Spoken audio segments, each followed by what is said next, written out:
In the summer of 1941, the fields of Eastern Europe trembled under the roar of engines. Thousands of German tanks, the pride of the Wehrmacht, rolled toward the Soviet Union. To the officers of Hitler's army, this was to be their final and greatest victory, the conquest of a nation they considered inferior, crushed beneath the weight of German steel. They laughed at what they thought they would find. The Soviet tank corps, they believed, was obsolete, slow, poorly designed, and commanded by amateurs. They remembered the primitive machines they had faced in Poland and France. They expected the same: fragile armor, weak guns, nothing that could stand before the panzer divisions of Germany. But what they met on the plains of Belarus and Ukraine would shatter that illusion. Operation Barbarossa began on June 22, 1941. It was the largest invasion in history. 3 million German soldiers, 3,500 tanks, and thousands of aircraft swept across the frontier. In its early days, it seemed unstoppable. Soviet armies were encircled, entire divisions destroyed, and cities burned. At German headquarters, reports came in of victory so fast that officers joked the campaign would end by autumn. "The Russian tank," one colonel wrote, "is no match for our panzers. They are clumsy, outdated, and fall apart under pressure." But deep in Soviet factories and design bureaus, engineers had been working in silence. In Kharkov, in Leningrad, and in the industrial heart of the Urals, they had built something the Germans did not expect, a machine that would soon make them stop laughing. The first signs came near the town of Ostrov, north of Pskov, only days into the invasion. German armored spearheads advancing toward Leningrad suddenly found themselves under fire from unseen enemies. Shells struck Panzer III and IV tanks, punching through their armor as if it were paper. When the Germans returned fire, their shells bounced harmlessly off the sloped steel hulls of strange, new Soviet machines. The soldiers were stunned. These were not the old T-26 or BT-7s they knew.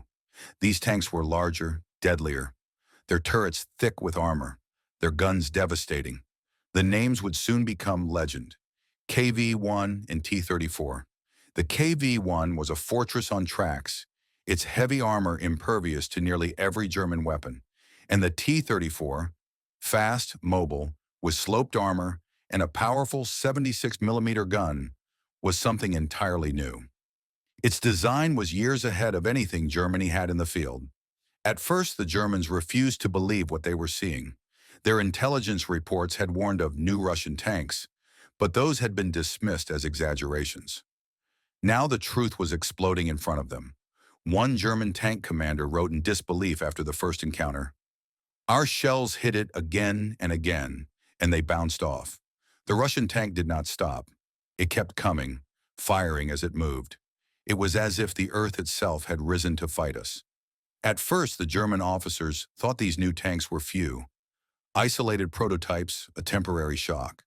But soon reports poured in from every front, from Minsk, from Smolensk, from the rolling plains outside Kiev. Everywhere the same story: Soviet tanks that could not be stopped. German confidence began to crack. The T-34's design was unlike anything in Europe. Its sloped armor deflected shells that would have penetrated any panzer. Its wide tracks gave it superior mobility in mud and snow. And its 76mm cannon could destroy German tanks at ranges where the Panzer III's short 50mm gun was useless. Soviet crews, often poorly trained and inexperienced, paid dearly in the first months. But the machines themselves were revolutionary. Even the best German tank aces, men who had fought in France and the Balkans, were stunned.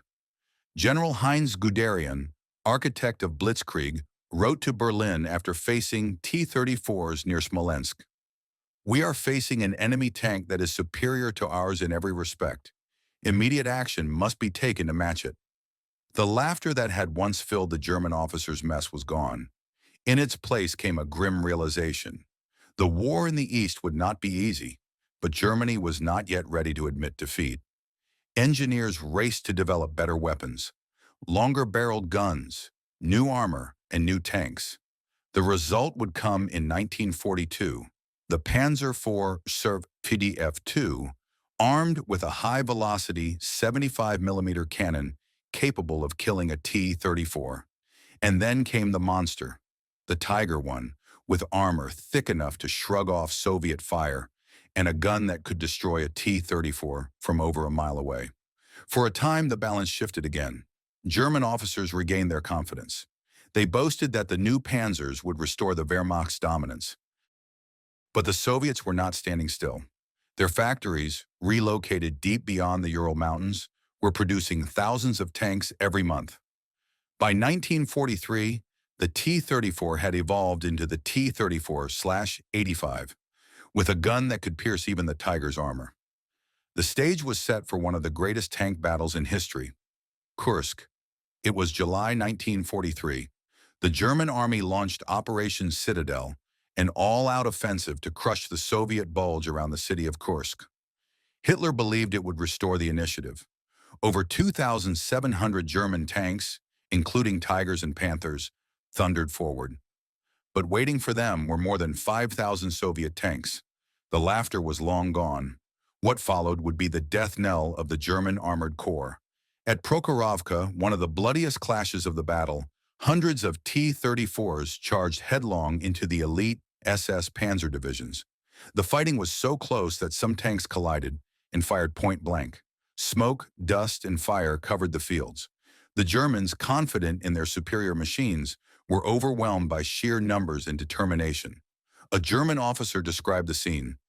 The Russians came on like a steel tide. We destroyed 1, 2, 5, 10, and still they came. We were surrounded by flame and noise. They had no fear. By the end of the battle, the German attack had failed. Hundreds of their tanks burned on the steppe. Kursk was the turning point, the last great offensive the Wehrmacht would ever launch in the East. The officers who once mocked the Soviet tanks were now watching their own machines burn. The aftermath of Kursk marked the beginning of the end for Germany's armored supremacy. The once proud Panzer divisions, symbols of blitzkrieg, were now trapped in a grinding, relentless war of attrition, a kind of war they were never built to fight. In the fields around Orel and Belgorod, the wrecks of burned-out Tigers and Panthers littered the landscape. Many had been abandoned not because they were destroyed, but because they had run out of fuel or broken down. The complex engineering that once made them superior had become their weakness. The T-34, simpler, faster, and easier to repair, just kept coming. The German officers, who had once laughed at the crude Soviet machines, now faced an enemy that had learned, and learned fast. The Red Army of 1941, clumsy and uncoordinated, was gone. In its place stood an army that had adapted through suffering, restructured its command, and flooded the front with disciplined tank brigades. By late 1943, the Soviet counteroffensives were rolling westward. The Panzers were forced into retreat after retreat. Even when a Tiger I or Panther appeared on the battlefield, its presence was fleeting, outnumbered, outmaneuvered, and outproduced. At this stage of the war, German factories could produce only a few hundred tanks a month. The Soviets? Thousands. For the men of the Wehrmacht, the illusion of superiority was gone. A diary found on the Eastern Front contained a simple line that spoke volumes. We once believed we were fighting peasants. Now we know we are fighting an empire. The T-34 became the face of that empire. Fast, deadly, and endless. For every German tank destroyed, the Soviets sent 5 more. But it was not just numbers. Soviet tank tactics had evolved into an art form of coordination, massed armor attacks supported by infantry and artillery in perfect rhythm. German officers were bewildered. They had been the masters of such warfare in France and Poland. Now the students had surpassed the teachers. Winter came again to the Eastern Front, 1943 turning into 1944. And with it, the Soviet advance into Ukraine. Cities like Kharkov, Dnipro, and Kyiv became battlegrounds where the last of the Panzer divisions tried to hold the line. In these battles, the Germans unleashed their newest creation, the Panther tank. Sleek, powerful, and deadly at long range, it was built specifically to counter the T-34. When it worked, it was magnificent. But when it failed, and it often did, it became a flaming coffin. Its engine overheated, its transmission failed, and in the mud of the eastern plains, It bogged down like an elephant in a swamp. Even Guderian, the architect of the Panzer Arm, admitted, "We have built a masterpiece, but it is too complicated for war."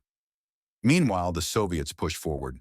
In January 1944, they launched the Korsun Pocket Offensive, encircling tens of thousands of German troops and tanks. Soviet T-34s and heavy IS-2s crushed the retreating German formations. The IS-2, with its massive 122 mm gun, could destroy a Tiger with a single shot.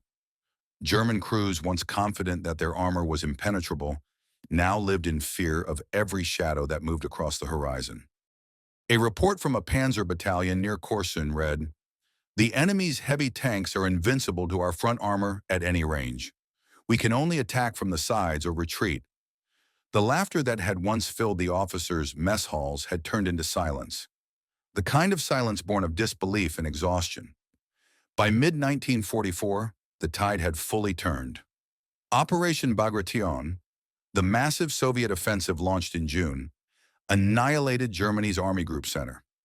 In just 2 months, 28 of its divisions were wiped from the map. Over 2,000 German tanks and assault guns were destroyed or captured.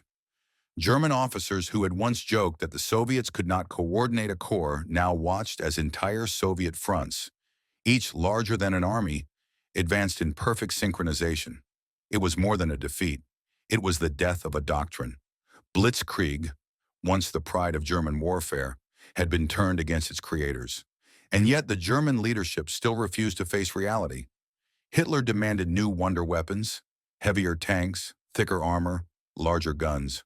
The result was the Tiger II, or King Tiger, an enormous machine weighing nearly 70 tons.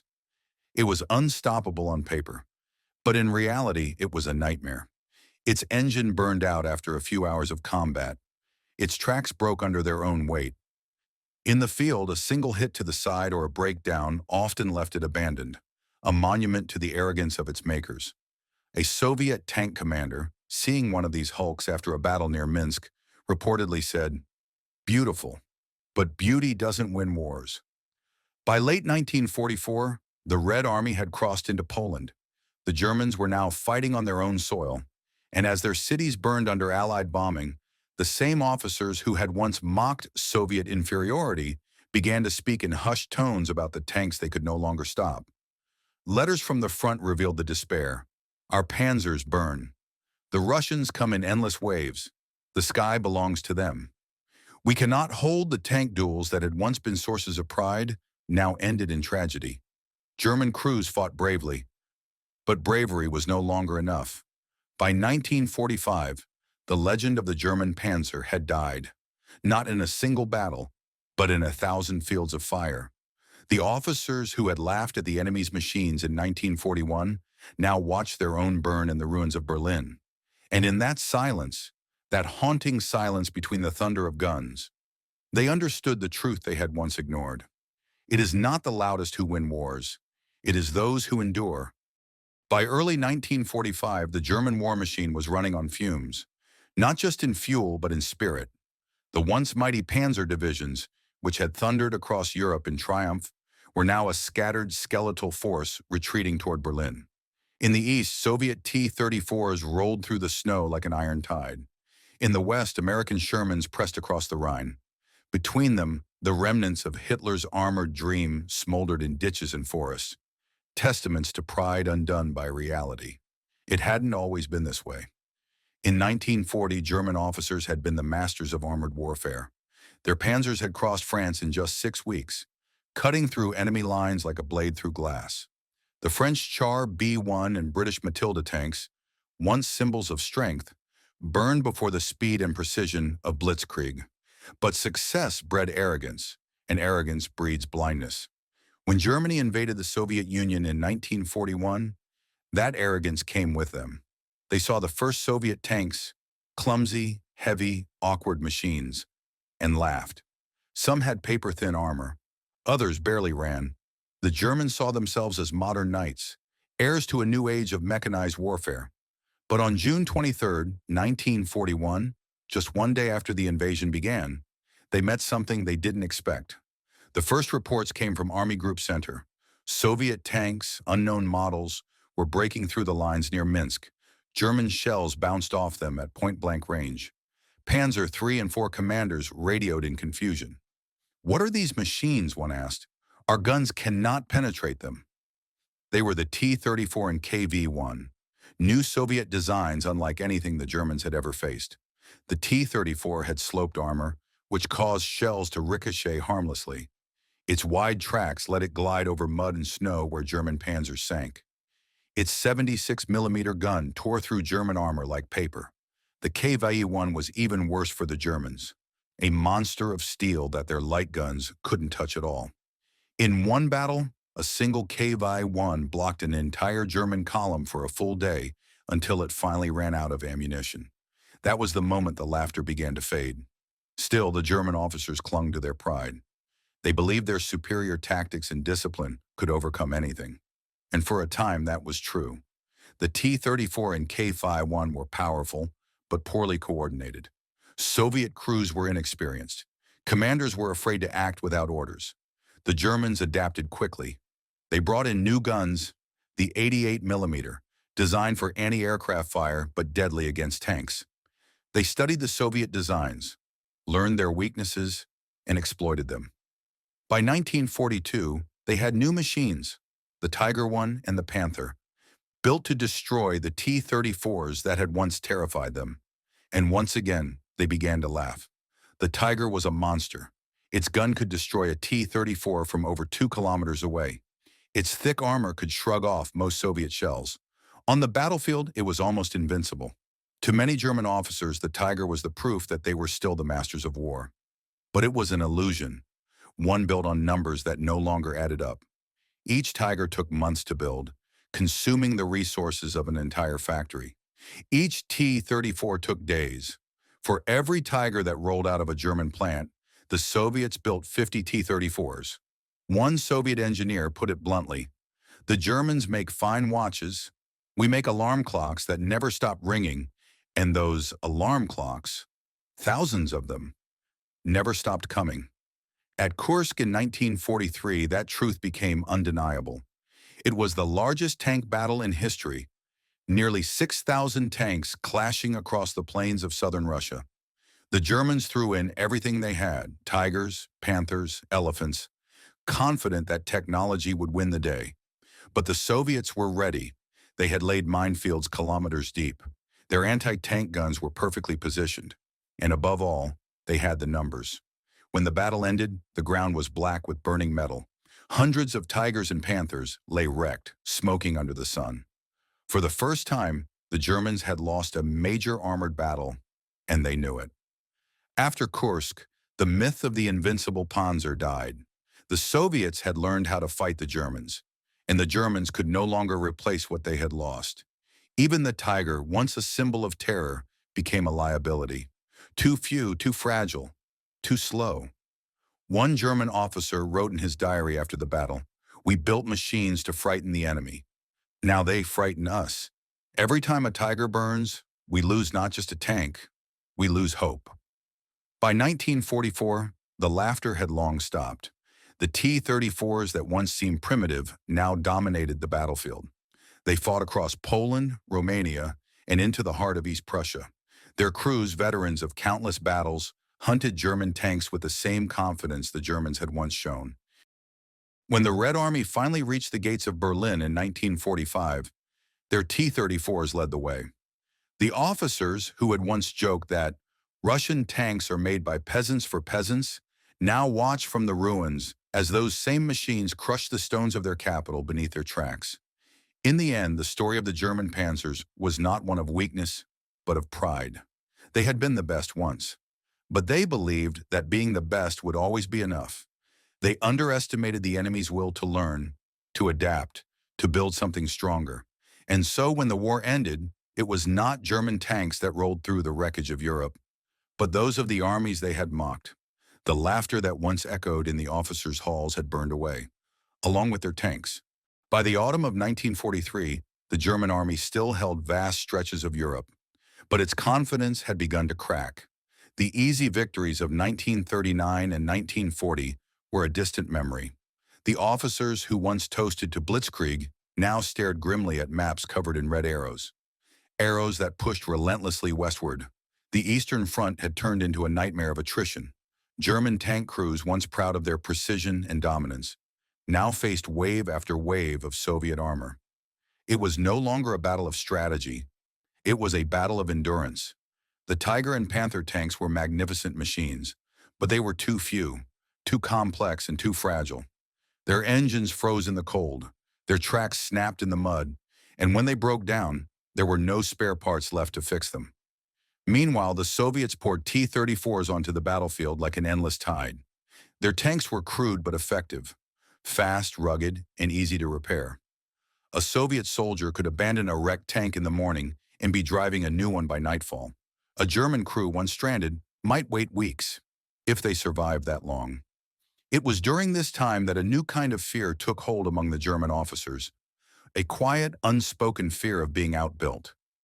For all their skill and training, they were losing the industrial war. The Americans, who had joined the fight in 1942, were now supplying both their own forces and their allies with tanks faster than the Germans could destroy them. The M4 Sherman, mocked by many German tank commanders as a coffin on tracks, became one of the most numerous tanks in history. German officers laughed at its thin armor, its weaker gun, its tendency to ignite when hit. They even gave it a grim nickname, Tommy Cooker. But what they failed to see was that for every Sherman they destroyed, 5 more appeared the next day. One veteran German commander, interviewed after the war, admitted, "It was not that the Sherman was better than our Tiger. It was that it was everywhere in 1944 when the Allies landed in Normandy. That lesson became impossible to ignore. The Germans had fortified the French coast for years, with concrete bunkers, artillery, and tank traps. They believed no army could breach it. And when they heard that the Americans were bringing Shermans, many German officers laughed again. They remembered the early years of the war, when their panzers had danced around slower, weaker enemies. But this time, things were different. On June 6, 1944, the Americans came ashore under fire and chaos. The first Shermans to land were hit immediately. Some sank before their tracks ever touched sand. Others burned on the beach. German officers in Normandy radioed back to Berlin, reporting the attack with a tone of superiority, confident the invasion would fail. But by noon, those same officers began sending different messages. The beaches were not emptying, they were filling. More landing craft arrived, more tanks rolled in. For every Sherman destroyed, another followed behind it. And behind those tanks came men. Endless columns of men. The German positions, though fortified, could not withstand the weight of that assault. The tide of war, both literal and metaphorical, had turned. Within days, the Americans had broken through the coastal defenses and begun moving inland.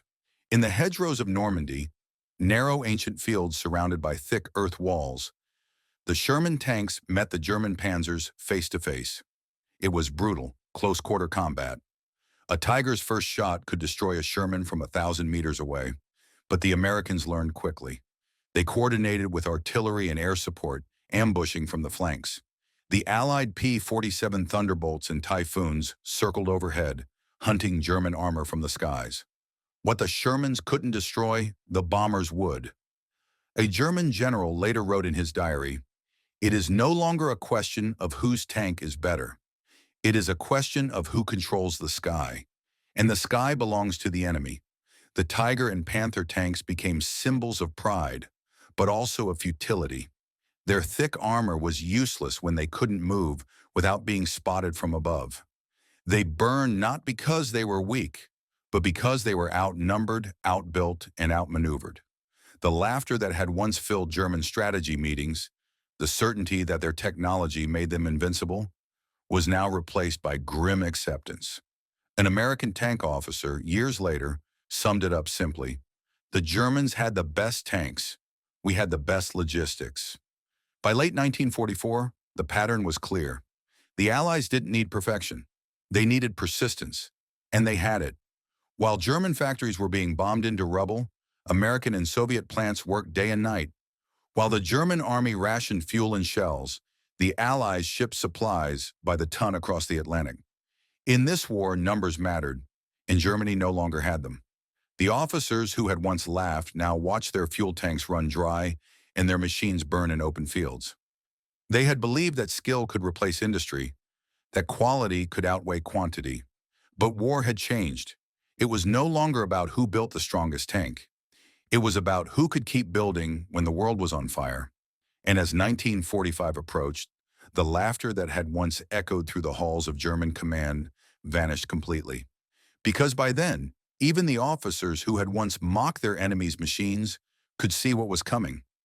An unstoppable tide of tanks, guns, and men rolling toward Berlin, the Panzers had met their match, not in might, but in momentum. By the winter of 1944, the once proud Panzerwaffe, the German Armored Corps, was a shadow of its former self. The legendary divisions that had crushed France in 1940 now fought desperate, defensive battles across frozen fields and shattered towns. Fuel was gone. Ammunition was scarce. The great Tiger tanks, the pride of Germany, sat abandoned where they had run dry, their hulking silhouettes half buried in snow. Yet in Berlin, orders kept coming. Counterattack. Retake the initiative. Show them the spirit of Blitzkrieg once more. But Blitzkrieg was dead. The officers who once laughed at their enemies' inferior tanks now faced a grim reality. The Allies' machines did not stop coming. From the hedgerows of Normandy to the plains of France, columns of Shermans and Cromwells rolled forward, their engines growling like an unending storm. Each time a Tiger destroyed one, three more appeared. Each explosion lit the horizon like a reminder. Numbers win wars. In December 1944, Adolf Hitler launched one final gamble. The Ardennes Offensive, known to history as the Battle of the Bulge. It was meant to split the Allied lines, capture Antwerp, and force a negotiated peace. At first it worked. German tanks, Panthers, Tigers, and the feared King Tigers smashed into the thin American lines in Belgium's snow-covered forests. Entire units were caught off guard. Towns like Saint-Vith and Clairvaux fell under the thunder of Panzer shells. And for the first time in months, German officers smiled again. Some even boasted that the Americans were breaking like glass. But it was an illusion. The further the German tanks advanced, the clearer the truth became. They were running out of fuel. Each kilometer they gained brought them closer to exhaustion. Allied air superiority, grounded briefly by bad weather, soon returned. And when the skies cleared, death came swiftly. Waves of P-47 Thunderbolts and Typhoon fighter bombers swooped down on the German columns, striking with ruthless precision. One American pilot later recalled, "Their tanks burned like torches on the snow. You could see the smoke for miles." What had begun as Hitler's last hope turned into his final catastrophe. The German officers who watched the Ardennes collapse understood the scale of their failure. Their tanks, superior in armor and firepower, were helpless without supply lines. Their crews, veterans of 1,000 battles, were dying not from enemy shells, but from hunger and cold. The laughter that had once filled the officers' mess was gone. Now there was only silence, broken by the occasional thud of artillery and the low hiss of wind through burned-out machines. A captured German major, interrogated after the battle, said quietly, "We thought we could frighten them, but the Americans do not frighten. They fight until there is nothing left." In January 1945, the Bulge collapsed. The German counteroffensive had cost the Reich its last reserves of armor and fuel. Thousands of panzers lay wrecked across Belgium and Luxembourg, their blackened hulks half buried in ice. The American advance resumed, unstoppable now. Every river crossed, every bridge rebuilt, brought them closer to Germany's heart. As the Allies approached the Rhine, even hardened German officers began to whisper what had once been unthinkable, that the war was lost. The Allies' tanks rolled across the Rhine in March of 1945, crossing the Ludendorff Bridge at Remagen, an engineering miracle that stunned the German command. They had tried to destroy it, but the explosives failed. American tanks thundered across, one after another, pouring into the heart of the Reich. And in that moment, every boast, every sneer, Every arrogant laugh that had echoed in German command rooms since 1939 was silenced forever. One German general later confessed, "When I saw the photographs of their tanks on the Rhine, I knew the end had come. We had laughed at them once, but they were still coming." The Americans advanced with a precision that mirrored their factories back home. Behind every tank came trucks loaded with fuel, engineers repairing roads, mechanics ready to fix engines within hours. The Germans, once masters of efficiency, now faced an enemy that had turned efficiency into an art form. In the fields around Cologne, shattered Tiger tanks stood beside barns and churches, their turrets blown off by Allied fire. German officers stared at them, the machines they had once believed unbeatable, and saw only ghosts of an army that had once terrified the world. By April, American and Soviet forces were closing in from opposite directions. The once proud panzer divisions were nothing more than scattered survivors, their tanks destroyed or abandoned. The officers who had mocked the enemy's machines were now prisoners, their laughter replaced by disbelief. One of them, a colonel captured near the Elbe River, muttered to his captors, "We built the best tanks in the world." And it did not matter because in the end, it hadn't. The Americans and Soviets had proven that war was not about pride or perfection. It was about endurance, and endurance had won. The panzers had burned, the Reich had fallen, and the German officers who once laughed at their enemies' tanks were left to watch history turn to ash. They had learned too late that the future belonged not to those who mocked, but to those who kept moving forward. By the spring of 1945, Germany was collapsing from within. Its once mighty armies were scattered, its cities turned to rubble, and its fields littered with the charred remains of the panzers that had once terrified Europe. The German High Command still issued orders to units that no longer existed. Divisions were reduced to companies, companies to platoons, platoons to frightened men clutching empty rifles. Fuel had vanished. Ammunition was rationed by the handful. And still, the Americans kept coming. From the west, columns of Sherman tanks rolled across the plains, their white stars stark against the dust and mud. From the air, P-47 Thunderbolts and B-26 bombers prowled the skies, hunting anything that moved. The war machine that the Germans had once ridiculed as mechanical and soulless had become unstoppable. It was a bitter irony. In the early days of the war, German officers had laughed at Allied tanks. The clumsy British Matildas, the lightly armored French Renaults, the underpowered American M3s. They saw them as symbols of weakness, of nations unfit for total war. But those same officers now stared across fields filled with Sherman tanks, Fireflies, and Churchills, newer, faster, more reliable. The Allies had learned, adapted, and mass-produced. The Germans had improved their designs too, but too late and in too few numbers. Each Tiger tank that rolled off the line cost enough materials to build 10 Shermans. The Reich had built monuments of steel, but the Americans had built an army of motion. In the final months, the American advance moved with the precision of an assembly line. Fuel convoys followed the tanks. Engineers built bridges overnight. Medics established field hospitals within hours. German officers watching from hilltops saw not chaos, but organization. A machine of war more efficient than any they had imagined. Their arrogance, once unshakable, had turned to disbelief. One German general, captured near Kassel, admitted during interrogation, "We thought America could build cars, not armies. We were wrong. They built both, faster than we could destroy them." By April, the Allies reached the Elbe River. Beyond it lay the remnants of the German army and the advancing Soviets. The war was nearly over. American tank crews, hardened by months of combat, moved carefully through shattered villages. They no longer faced disciplined panzer formations, only scattered pockets of resistance. The once feared Tigers and Panthers now appeared as burned-out wrecks, their turrets twisted by direct hits. The laughter that had once echoed in German officers' mess halls was gone. In its place was the low murmur of disbelief. Disbelief that the enemy they had mocked was now standing in their capital. When American troops entered towns like Essen and Cologne, they saw firsthand what German arrogance had built. Ruins, smoke, silence. In Cologne's main square, a lone Panther tank stood like a monument to failure, its barrel still pointing defiantly toward the west. A single Sherman rolled forward. 2 shots rang out. The Panther burned. The symbol of German power collapsed in a plume of black smoke. The photograph taken that day would circle the world, the proof that the age of German invincibility was over. In Berlin, reports flooded into the Reich Chancellery.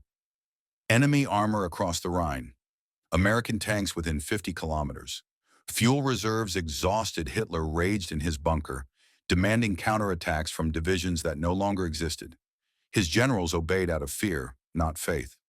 One of them, General Hasso von Manteuffel, later recalled, "The Americans fought with an efficiency we could no longer match. They attacked by day and by night with tanks, planes, and guns that never stopped. They had learned from every defeat, while we repeated every mistake." By mid-April, the last German armored units were broken. The King Tigers, too heavy to maneuver and too costly to replace, became tombs for their crews. The Americans advanced with relentless precision, their tanks moving in columns, their artillery guided by radios, their skies protected by endless waves of aircraft. For the first time in history, a war was being won not by the sharpness of a sword, but by the smoothness of an engine. The officers who had once mocked the enemy's tanks as inferior toys now found themselves surrounded by them. What they had dismissed as crude and simple had proven to be brilliant in its simplicity, easy to build, easy to repair, and always there in overwhelming numbers. A German tank commander, surrendering near Magdeburg, looked at the endless line of Shermans rumbling past and whispered, "They don't stop. They never stop." He was right. By the end of April 1945, Germany was finished. The Allies had advanced from west to east, the Soviets from east to west. The two forces met on the Elbe River, sealing the Reich's fate. The once proud German armored divisions, the steel backbone of Hitler's empire, were gone. Their tanks lay in twisted rows, burned and silent. The officers who had once laughed at their enemies now stood among ruins, watching history roll past on American treads. The lesson was clear. Arrogance builds monuments, but humility builds victory. The Germans had laughed at the enemy's tanks until they burned. By May 1945, the war that had begun with thunder and triumph ended in smoke and surrender. Germany, once the master of Europe, was now a ruin of ash and silence. The Reich that had boasted of invincibility lay in pieces, its cities burned, its armies destroyed, its officers broken. The Allied advance had been swift and unstoppable. From the beaches of Normandy to the plains of the Rhine, the Americans had fought, learned, and adapted faster than anyone believed possible. Their tanks, once mocked as crude, boxy, and underpowered, had crossed a continent. The Sherman, scorned by German tank crews for its thin armor and small gun, had become the symbol of Allied endurance. It wasn't the best tank on the battlefield, not by design, not by armor, not even by firepower, but it was the tank that never stopped coming. German officers had once joked that a single Tiger tank could destroy a dozen Shermans. They were right, in theory. But what happened when the 13th, 14th, and 15th Shermans arrived? The answer came in flames. The Allies had built not for perfection, but for persistence. For every Tiger that rolled out of a German factory, the United States built more than 50 Shermans. When one burned, another took its place within hours. When a bridge collapsed, engineers built a new one overnight. When a tank ran out of fuel, the Red Ball Express brought more by dawn. That was the true power the Germans had never understood.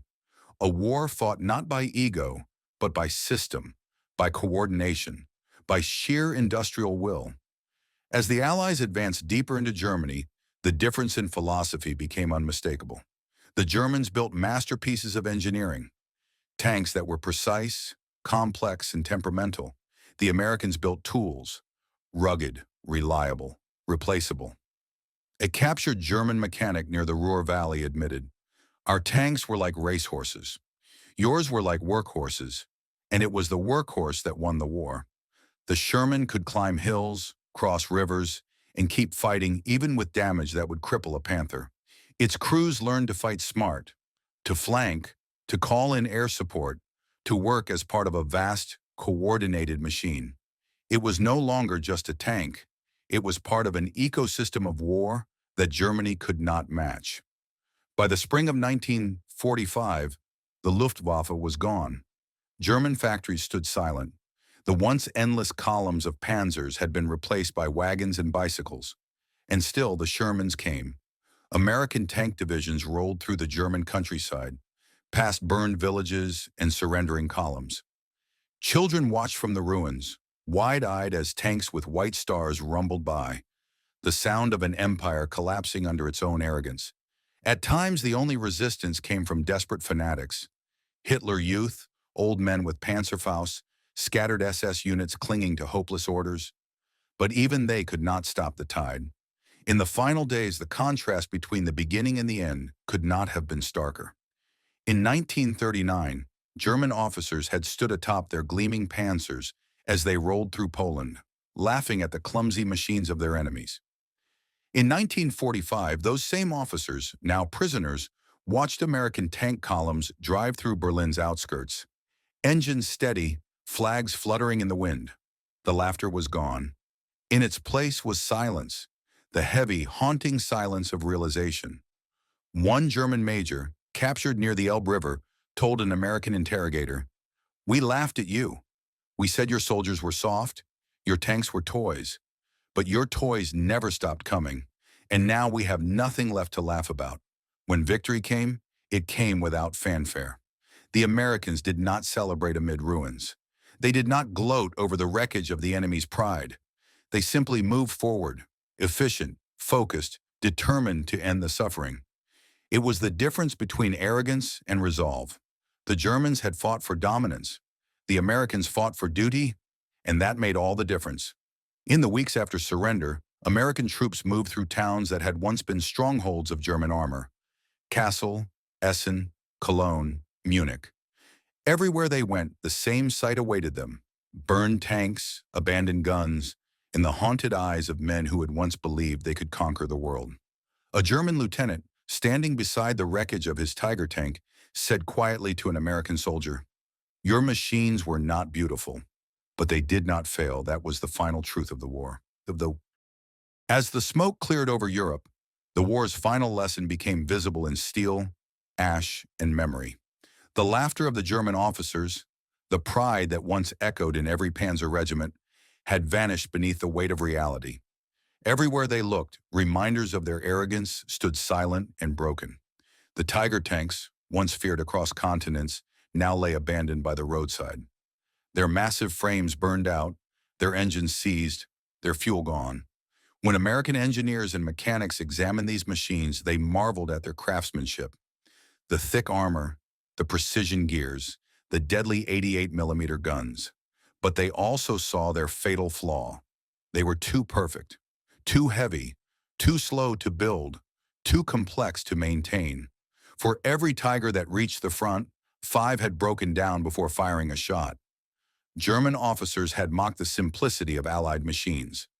The inferior Shermans, the cheap T-34s. But as one captured German colonel later admitted, "We built machines for victory parades. They built machines for war." The Tiger could dominate a duel, but wars are not won by duels. Wars are won by endurance, by those who can fight, lose, rebuild, and fight again.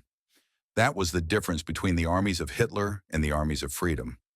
By early 1945, the German tank divisions were fighting ghosts, an illusion of strength that no longer existed. Fuel shortages forced commanders to ration movement. Tanks were hidden in barns and forests, waiting for orders that never came.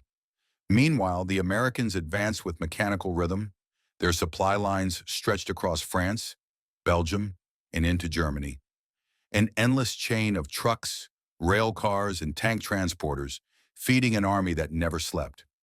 Every bullet, every shell, every gallon of fuel was part of a system so vast that German officers could scarcely believe it. "We cannot compete," one staff officer wrote in his diary. "They are an army of machines, and yet they fight like men who believe." The battles that followed, Remagen, the Ruhr Pocket, and the drive toward Berlin, sealed the fate of the German army. Where once the panzers had rolled proudly east and west, now they burned on their own soil. American columns drove past them, not in triumph, but in grim silence. Each burned-out wreck was a symbol, not just of defeat, but of the fatal arrogance that had blinded a generation of German commanders. They had laughed at their enemies' tanks. Now they were staring at the cost of their laughter. In towns like Kassel and Wesel, American engineers and tank crews examined the wrecks of German Panthers and Tigers. They noted the high quality of the steel, the precision of the optics, the deadly accuracy of the guns. But they also saw the signs of failure. Transmissions cracked from overuse, engines burned out from stress, and ammunition depots empty for lack of fuel trucks. One American officer wrote home, "The Germans built machines like they thought they'd never run out of time. We built hours to win before time ran out." That in the end was what won the war. For the German officers who survived, the end of the war was not just defeat, it was revelation. The myths they had believed in, of superiority, of destiny, of invincibility, had turned to dust. Many of them sat in prison camps, replaying their choices, realizing too late how wrong they had been. One former Panzer commander, interviewed after the war, said quietly, "When the Americans first came, we called their tanks toys. But those toys broke us." He paused, then added, "We had skill, but they had purpose. And purpose is stronger." Across Germany, Allied soldiers found entire tank factories abandoned. Production lines stood frozen in place, half-completed panzers covered in dust. The machinery that had once powered conquest now sat in silence. Symbols of a nation that had built for domination and ended in ruin. Meanwhile, American engineers were already repurposing captured equipment, repairing railroads, and rebuilding bridges. They were preparing not just to win, but to rebuild what war had destroyed. That was the truest difference of all. The German army had been built to destroy. The American army had learned to endure. And endurance, not arrogance, had triumphed. The officers who had laughed at the enemy's tanks never forgot what came next. Their laughter became history's warning, a reminder that strength without humility leads only to fire. For when the smoke cleared, it was not the proudest army that stood victorious. It was the one that believed in something beyond itself. By the final weeks of the war, the German armored divisions, once the pride of the Wehrmacht, had been reduced to fragments of what they once were. The great iron beasts that had terrified Europe now stood lifeless in the mud, their once glorious insignias blackened by soot and flame. In the early years of the war, German officers had placed absolute faith in their technology. The panzer divisions were their gods of war, elegant, efficient, unstoppable. They had rolled across Poland, crushed France, and driven deep into Russia. Wherever they went, victory followed. So when they heard of the enemy's tanks, crude, mass-produced, and hastily designed, they laughed. To them, the Soviet T-34 and the American Sherman were jokes, machines built by men who lacked sophistication, built in factories by workers who could never match German engineering. But that laughter, that fatal arrogance, would cost them everything. When the first T-34s appeared on the Eastern Front in 1941, the German army was stunned. It was fast, it was rugged, and it could fight in mud, snow, and ice. Its sloped armor deflected shells that would have destroyed any German tank. And unlike the precision-built panzers, it was easy to repair, simple to produce, and built in numbers the Germans could never match. By 1943, the Soviets were building T-34s faster than the Germans could destroy them. For every panzer that burned, 5 more T-34s rolled out of Soviet factories. It wasn't long before German officers stopped laughing. The same story repeated in the West. When American Sherman tanks landed in Europe, German officers mocked them at first. They called them Ronsons, after a lighter brand, because they said they lit up every time they were hit. But the Allies didn't rely on a few perfect tanks. They relied on thousands. Every Sherman that burned was replaced within days. Every destroyed unit was reinforced with fresh armor, new fuel, and rested crews.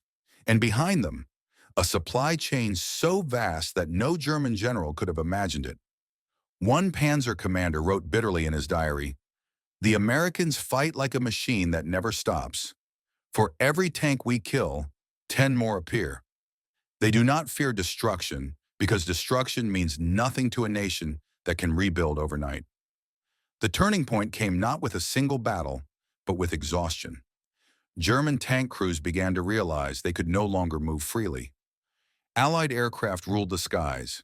Every time a Tiger or Panther tried to advance, the roar of P-47 Thunderbolts and Typhoons filled the air. Their bombs and rockets struck with terrifying precision. Entire armored columns were reduced to burning skeletons before they could even reach the front. For the first time, the German Panzer Force, once the symbol of unstoppable power, became prey. By 1944, even the most elite German officers understood that their technological superiority had become meaningless. They could build a Tiger tank that could kill anything on the battlefield, but they could not build enough of them to matter. Each one took months to complete, each one consumed scarce resources, and each one was vulnerable to the simplest of things: a lack of fuel, a broken track, a single bomb dropped from above. The Americans and Soviets, meanwhile, had learned the true secret of victory: not perfection, but persistence. They built tanks that could be produced by the thousands, repaired in the field, and replaced without hesitation. In the final months of the war, the wreckage of burned German armor littered the roads from France to Berlin.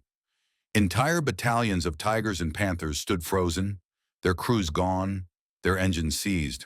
The war they had once fought to dominate had outpaced them.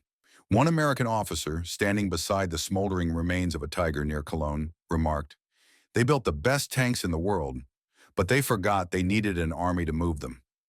That observation, cold and simple, captured the truth that German officers had refused to see. War is not won by pride. It is won by endurance. When the surviving German generals were interrogated after the war, they admitted their failure. They had been blind, intoxicated by the myth of technological superiority. They had laughed at the enemy's tanks, certain that numbers could never overcome precision. But in the end, it was numbers that buried them. Numbers and will. In the ruins of Germany, the truth was undeniable. The Panzers, once the pride of the Reich, had become monuments to hubris. Their wrecks stood beside Allied tanks, proof that no weapon, no matter how advanced, can save those who forget the purpose behind it. The German officers who survived the war would never laugh again. They had seen their invincible machines burn. They had watched their empire collapse. And they had learned too late that belief in unity could outlast even the strongest steel. The war was over, but its lessons lingered, carved into steel, scorched into soil, and etched into memory. In the ruins of Europe, where burned tanks and broken cities stood side by side, the arrogance that had once fueled German officers' laughter was now a ghost. In the years that followed 1945, historians, engineers, and soldiers all tried to understand how it had come to this. How had the mightiest army in Europe, with its precision engineering, its disciplined command, its legendary panzers, fallen to what it had once dismissed as amateur nations? The answer was not simple.